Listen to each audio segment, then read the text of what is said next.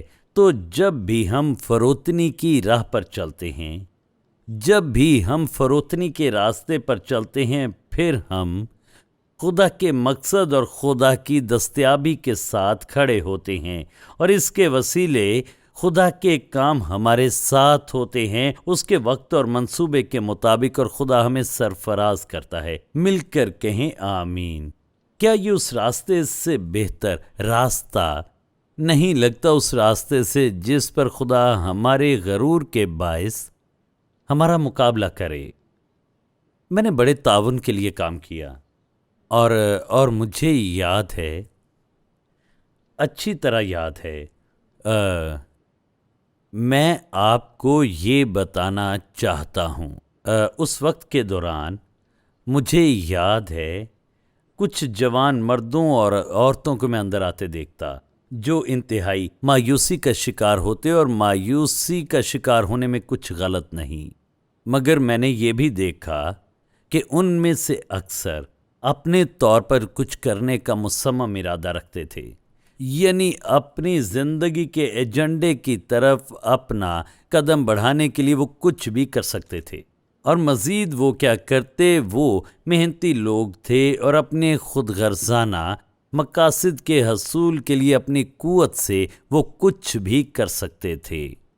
اور اپنی زندگی میں آپ ایسے لوگوں کو دیکھ سکتے ہیں جو اس طرح سے کام کرتے ہیں، اور آپ ایسے لوگوں کو اپنے ارد گرد دیکھتے ہیں، کیونکہ ان کا اپنا ایک ایجنڈا ہوتا ہے، ان کا اپنا ایک مقصد ہوتا ہے۔ اور پھر کچھ اور لوگ تھے جو ایماندار تھے، جو باصلاحیت تھے، لیکن شاید سب سے زیادہ نہیں تھے، لیکن لوگ جو اندر آئے اور میں انہیں دیکھ سکتا تھا کہ وہ اپنے عہدے کے ساتھ وفادار تھے، وہ قابل اعتبار بن گئے اور وہ بہترین کام کرنے والے لوگ بن گئے، وہ اپنا کام صحیح کر رہے تھے، اور نتیجتاً آپ انہیں وقت کے ساتھ سیڑھیاں چڑھتے دیکھتے ہیں، اور ایک خوشی تھی کیونکہ آپ خدا کو ان کی زندگیوں میں کام کرتے ہوئے دیکھتے ہیں۔ اور آج میں آپ سے یہ کہہ رہا ہوں کہ خدا کے ساتھ فروتنی کے ساتھ متفق ہونا اس مقام پر ہونے سے کہیں بہتر ہے جہاں آپ کو ہمیشہ خطرہ ہو کہ کوئی آپ کو باہر نکال دے گا، کیونکہ آپ کے پاس خدا کے ساتھ کام کرنے کا ذہنی سکون نہیں، آپ اس مزاحمت کو محسوس کرتے ہیں جو خدا لاتا ہے۔ تو مغرور شخص ہمیشہ خدا کے مد مقابل آتا ہے، جبکہ فروتن شخص خدا کے ساتھ متفق ہوتا ہے۔ خدا ان کے مخالف ہوتا ہے جو اپنی زندگی میں خدا کی مرضی کے خلاف چلتے ہیں، اور وہ ان کو قوت دیتا ہے جو اپنی زندگی میں اس کی مرضی کو اپناتے ہیں۔ یہ انتہائی اچھا لگتا ہے، یعنی خدا مغرور کا مقابلہ کرتا ہے اور فروتنوں پر اس کا فضل ہوتا ہے۔ غرور کی بجائے فروتنی کا انتخاب کریں اور خدا آپ کی زندگی کو فضل سے بھر دے گا۔ ہاللیلویا۔ اب فضل کے پیمانے کی طرف بڑھتے ہیں۔ افسیوں 4 باب کی 7ویں آیت غور سے سنیں۔ اور ہم میں سے ہر ایک پر مسیح کی بخشش کے اندازے کے موافق فضل ہوا ہے۔ اور ہم نے سیکھا کہ خدا کا فضل فروتنوں پر ہوتا ہے، اور ہم پہلے اس پر بات کر چکے ہیں۔ تو یہ فضل سے متعلق دلچسپ سوال پیدا کرتا ہے۔ اگر فضل کی تعریف خدا کی غیر مشروط حمایت ہے تو پھر خدا صرف یہ فروتنوں پر ہی کیوں کرتا ہے؟ وہ مغرور کو کیوں یہ نہیں دیتا؟ خیر، میں کچھ سوالات آج پوچھنا چاہتا ہوں تاکہ آپ اس پر غور کریں۔ نہ صرف خدا فضل دیتے ہوئے مغرور اور فروتن کے مابین امتیاز کرتا ہے، بلکہ پولس کہتا ہے افسیوں کے نام خط میں کہ ہم پر ایک پیمانے کے مطابق فضل ہوا ہے۔ دیکھیں، یہ آسمان سے نیاگرا فال کی طرح نہیں آتا کہ ہر کوئی جو اس کے نیچے آئے وہ اس فضل کے نزول کو حاصل کر سکے۔ نہیں، اس پر کسی قسم کی غلطی میں نہ رہیں۔ میں خدا کا خادم ہوتے ہوئے اس پر بات کرتا ہوں، اور وہ پہلے سے ہی سب کچھ جانتا ہے۔ ہم جانتے ہیں جب نجات کے لیے فضل کی بات آتی ہے تو ہم میں سے کوئی بھی خدا کے فضل یا اس کی حمایت کا حقدار نہیں۔ نہ ہمارے پاس اتنا علم ہے، نہ اس قابل ہیں کہ یہاں سے آگے بڑھ سکیں۔ آپ کا آغاز یہیں سے ہوتا ہے، آپ فضل سے بچائے گئے۔ میں بات کر رہا ہوں کہ آپ ہر روز خدا کے لیے کیسے زندگی گزارتے ہیں۔ میں بات کر رہا ہوں کہ ہم خدا کا فضل کیسے حاصل کرتے ہیں زندگی کے طوفانوں میں۔ زندگی کی آزمائشوں میں جن میں سے ہم خدا کی مرضی، اس کے مقصد اور منصوبے کے تحت گزرتے ہیں، اور میں ایمان رکھتا ہوں کہ ہماری ضرورت کے مطابق وہ ہمیں یہ دیتا ہے ان تمام حالات میں سے گزرنے کے لیے۔ اور دیکھیں، میں پہلے یہ بتا چکا ہوں کہ چند سال پہلے مجھے اپنی ٹانگ سے محروم ہونا پڑا، اور یہ ایک بلڈ کلاٹ کی وجہ سے ہوا۔ میں بتانا چاہتا ہوں خدا نے میری زندگی میں کام کیا۔ میں 44 سال سے انجیل کی بشارت دے رہا ہوں، اور میں بتانا چاہتا ہوں کہ یہ برازیل جارجیا میڈیکل سینٹر میں وہ لمحہ تھا جب مجھے یہ بتایا گیا کہ آپ کی ٹانگ کاٹنی پڑے گی۔ تب اضافی فضل درکار تھا، اور فضل کا اضافی پیمانہ درکار تھا۔ میرے الفاظ اندر ہی گھٹ رہے تھے اور میرا مستقبل تاریک ہو رہا تھا۔ وہ اس لوتھڑے کی بات کر رہے تھے اور باقی تمام باتیں کر رہے تھے۔ خدا کے فضل نے مجھے اس میں سے گزارا، اور میں آج آپ کو ایک عوامی طور پر گواہی دینا چاہتا ہوں کہ آج میں پہلے سے بہتر شخص اور بہتر ایماندار ہوں اس تجربے کی وجہ سے۔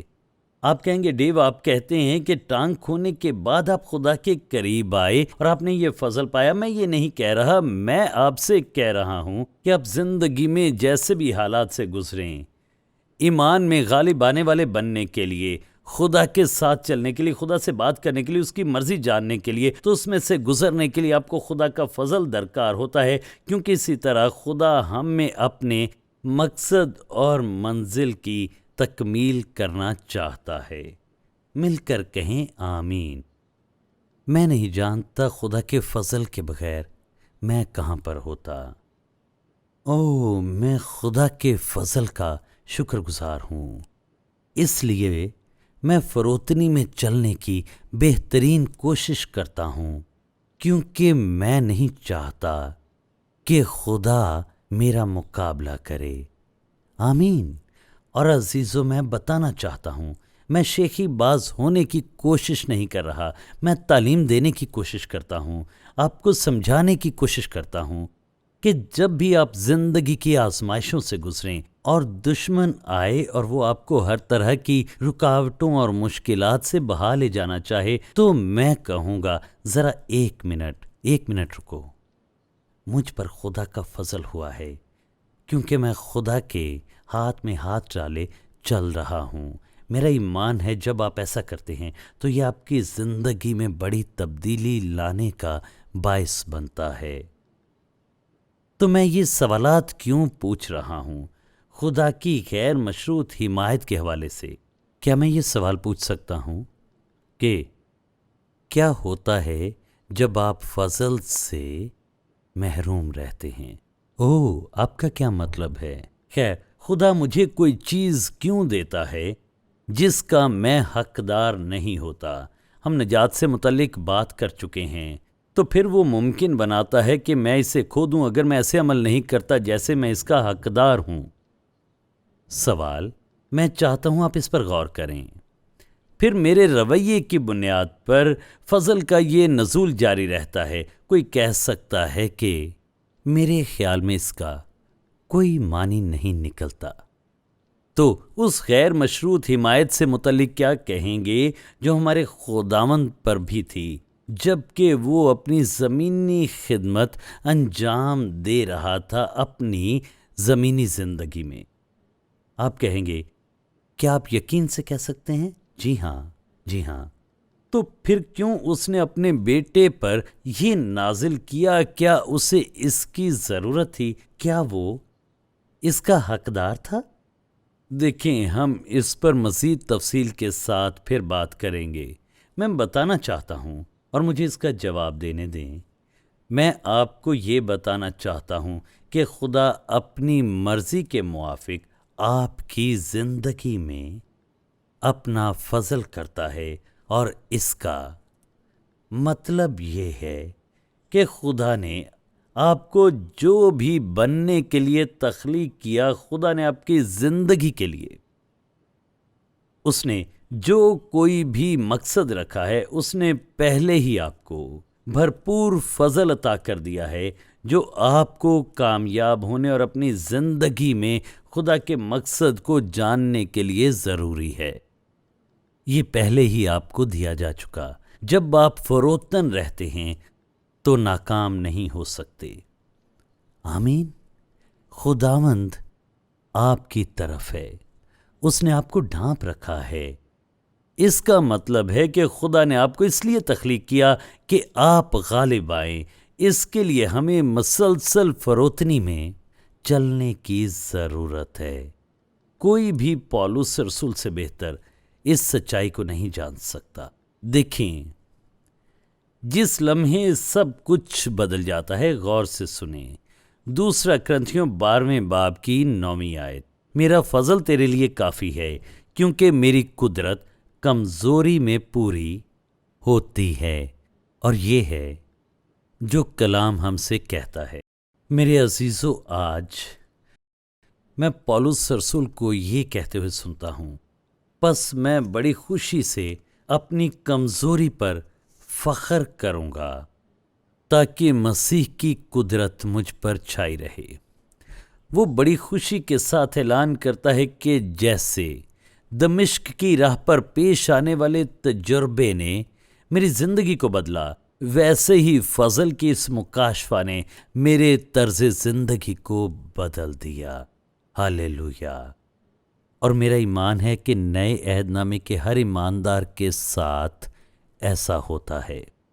اس لیے میں مسیح میں سب کچھ کر سکتا ہوں جو مجھے قوت بخشتا ہے۔ ہاللیلویا، ہاللیلویا۔ تو عزیزو، یقینی بنائیں کہ زندگی کی اس راہ پر ہم خدا کے ساتھ چلیں گے اور ہر روز اس کا فضل حاصل کریں گے، اور وہ بنیں گے جس کے لیے اس نے ہمیں بلایا ہے، اور وہ کریں گے جس کے لیے اس نے بلایا ہے۔ اور میرا یہ ایمان ہے کہ یہ انتہائی پرفضل زندگی ہوگی۔ خدا کی تمجید ہو، آمین۔ آئیے دعا کریں۔ اے باپ، ہم تیرا شکر کرتے ہیں تیرے اکلوتے بیٹے یسوع کی قربانی کے لیے جو اس نے کھوئی ہوئی انسانیت کے لیے دی۔ آج ہم انتہائی بابرکت ہیں کہ اسے ہم خداوند اور نجات دہندہ پکار سکتے ہیں۔ اور اس وقت خداوند، میری دعا ہے کہ آج جتنے بھی لوگوں نے اس پیغام کو سنا اور میں نے تیرا ہی کلام پیش کیا ہے، میری دعا ہے کہ اس کلام کو ہمارے دلوں پر نقش کر کہ ہم تیرے کلام کے مطابق اپنی زندگیاں بسر کر سکیں۔ ہمیں اس قابل بنا کہ وہ بنیں جو تو چاہتا ہے، اور وہ کریں جس کے لیے تو نے تخلیق کیا ہے۔ یسوع کے نام میں میں یہ دعا مانگتا ہوں، آمین، آمین۔ عزیز دوستو، آج میں آپ سے زندگی کی انتہائی اہم چیز کے بارے میں بات کرنا چاہتا ہوں۔ دیکھیں، اس سے کوئی فرق نہیں پڑتا کہ آپ بوڑھے ہیں یا پھر جوان۔ حقیقت یہ ہے کہ ایک دن ہم سب کو ابدیت میں داخل ہونا ہے۔ تو وہ فیصلے جو آپ اکثر کرتے ہیں وہ یہ تعین کریں گے کہ آپ اپنی ابدیت کہاں گزاریں گے۔ کلام بالکل واضح ہے کہ ہم سب نے گناہ کیا اور خدا کے جلال سے محروم رہے۔ ڈیو وین ونکل بھی گناہ میں پیدا ہوا، مگر میں بتانا چاہتا ہوں کہ یہ کہانی کا اختتام نہیں۔ دیکھیں، گناہ کی مزدوری موت ہے، اور میں جسمانی موت کی بات نہیں کر رہا، بلکہ یہ موت خدائے عظیم سے ابدی جدائی ہے۔ لیکن ایک اچھی خبر ہے، مگر ابدی زندگی خدا کی بخشش ہے ہمارے خداوند یسوع مسیح میں۔ سارا جلال اس کے پاک نام کو ملے۔ یسوع اس پر قائم تھا کہ وہ آپ کا اور میرا باپ کے ساتھ دوبارہ ملاپ کروائے، خدا کے بیٹے کے طور پر اپنی زندگی کی قربانی دینے کے وسیلے۔ عزیز دوستو، میرے دوستو، کیسا عظیم تحفہ ہے، کیسا موقع ہے۔ تو وہ چاہتا ہے کہ آپ اور میں کلوری کی صلیب کے پاس آئیں، مسیح کو خداوند اور نجات دہندہ کے طور پر قبول کریں، اور وہ آپ کے پیدا ہونے سے طویل عرصہ پہلے ہمارے ساتھ اپنی محبت کا اظہار کر چکا۔ تو دیکھیں، آج کے دن جس بھی وقت آپ یہ ویڈیو دیکھ رہے ہیں، میں یہی کہوں گا کہ میرے ساتھ مل کر آپ یہ دعا کریں۔ اگر آپ یہ دعا کرتے ہیں تو میں بتانا چاہتا ہوں کہ نجات آپ کی ہے۔ اونچی آواز میں کہیں، اے باپ، یسوع کے نام میں تیرے پاس آتا ہوں۔ یسوع، میں جانتا ہوں کہ تو نے میرے گناہوں کی خاطر صلیب پر جان دی۔ اب میں تجھے اپنی زندگی میں دعوت دیتا ہوں۔ یسوع، میں تجھے اپنی زندگی کا مالک اور نجات دہندہ بناتا ہوں۔ تو اپنے خون سے مجھے دھو دے اور تو مجھے اسی وقت بچا۔ میں تجھے اپنا نجات دہندہ قبول کرتا ہوں۔ یسوع مسیح کے نام میں آمین۔ عزیزو، اگر آپ نے یہ دعا کی ہے تو میں بتانا چاہتا ہوں، آپ بادشاہ کے فرزند ہیں۔ آسمان آپ کا گھر ہے۔ یسوع چاہتا ہے کہ آپ ہمارے خداوند کے فضل اور حکمت میں بڑھیں۔ بائبل کا مطالعہ کریں، یوحنا کی انجیل سے آغاز کریں، بلا ناغہ دعا کریں اور خدا کو اپنے دل سے کلام کرنے دیں۔ یسوع کے نام میں مانگتے ہیں، آمین۔